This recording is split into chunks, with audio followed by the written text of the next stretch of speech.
तेच म्हटलं पूजेला नाही जमलं आता तरी जाऊन येऊ वेळ तर. बाहेर जागाच नाहीये ना चपला काढायला. एकदम 2 फ्लॅट मध्ये एकदम छोटी जागा आहे ना, स्पेस. पूजा तुम्ही एकदमच छोटी केली वाटतं. घरच्या घरीच होती का? नाही बरोबर नाही हो, बरोबर आहे ना, खर्च पण झेपला पाहिजे ना एवढा.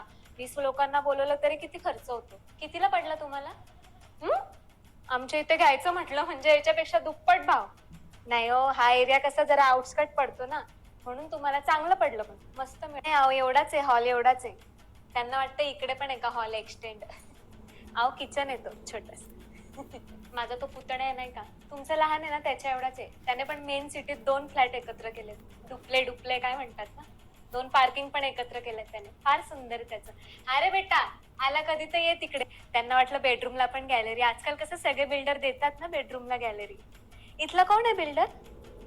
अच्छा म्हणून नाहीये. धूळ फारच येते वाटतं वहिनी इथे. नाही अशा एरियांचा ना हाच प्रॉब्लेम होऊन जातो. सतत असं रोडवर असल्यासारखं वाटतं धुळीत. तेच ना, आजकाल नुसतं थोडंसं इंटिरियर करायचं म्हटलं तरी 20 लाख तरी पाहिजे हातात. तुम्ही नका करू वहिनी, हे तुम्ही केलंय ना बरोबर आहे. साधं साधं आपल्याला कोणाला दाखवायचंय. खिडक्या भरपूर मोठ्या मोठ्या आहेत.